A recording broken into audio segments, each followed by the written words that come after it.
Bonjour à tous, je suis ravie de vous retrouver dans ce magnifique décor au sein du musée Jacques-Marandré à Paris. Le musée accueille jusqu'au 24 janvier 2022 une exposition exceptionnelle consacrée à l'un des plus célèbres artistes de la Renaissance, Sandro Botticelli. Je vous emmène rencontrer certains chefs-d'œuvre de l'artiste et découvrir cette exposition qui promet d'être époustouflante.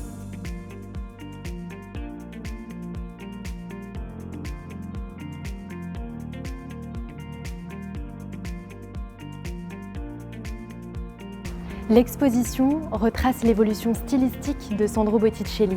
Le parcours est ingénieux. Nous découvrons tout d'abord la genèse de l'artiste dans l'atelier de Filippo Lippi, sa quête de l'indépendance, ses commandes auprès des Médicis, jusqu'à l'influence du moine Savonarola sur sa manière de peindre. Alessandro Filippi, dit Sandro Botticelli, illustre peintre florentin, est à l'honneur cet automne à Paris. Rien d'étonnant quand nous connaissons sa vie et son œuvre. Né en 1445, Sandro Botticelli fit sa formation dans l'atelier du peintre Filippo Lippi.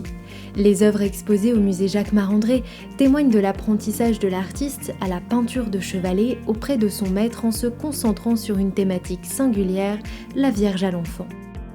Ces peintures de dévotion privée sont à l'origine de l'évolution stylistique personnelle de Botticelli, témoignant d'une attention particulière pour la couleur et les volumes. Sandro Botticelli aurait ouvert son atelier à Florence en 1465 et se serait concentré davantage, dans un premier temps, à l'étude de ses madones. L'exposition du musée Jacques-Marandré retrace le parcours et les commandes de l'artiste dans la Florence du XVe siècle. Commandes pour les demeures patriciennes ou pour la famille Médicis. Ces œuvres symbolisent l'importance de Botticelli et de son atelier sur la scène artistique florentine. Un atelier participant grandement à l'élaboration de chacune de ses toiles. Pour exemple, la collaboration entre Botticelli et Filippino Lippi, l'un de ses plus illustres élèves, avec le retour de Judith à Béthune.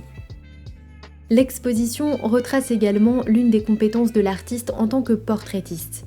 En témoigne le portrait de Julien de Médicis, célèbre pour avoir été assassiné en 1478 et peint par Botticelli. Cependant, l'exposition accueille une salle emblématique, à savoir celle des Vénus de l'artiste. Vous êtes tout d'abord invité à rencontrer l'un des portraits féminins les plus célèbres du XVe siècle, la belle Simonetta, datée de 1485.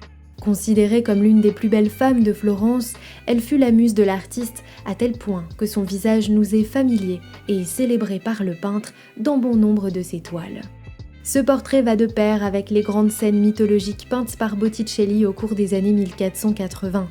L'artiste renouvelle ainsi la figure de Vénus dite pudique selon les toiles et crée une beauté idéale, un canon de perfection, bref, un genre nouveau en histoire des arts, le nu féminin. Nous découvrons au cours de l'exposition une facette de l'artiste souvent méconnue du grand public, la peinture religieuse et les retables d'église. L'exposition retrace également une part sombre de l'histoire de Florence, avec l'influence du moine Savonarola à l'origine d'une dictature théocratique ayant eu une incidence sur l'œuvre de l'artiste.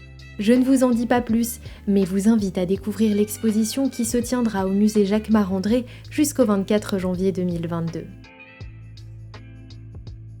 Je remercie le musée Jacques-Marandré de m'avoir accueilli. J'espère que cette vidéo vous aura plu. N'hésitez pas à me dire si ce type d'épisode vous plaît. Vous pouvez partager, commenter et surtout aller visiter l'exposition. Je vous dis à très bientôt pour un prochain épisode.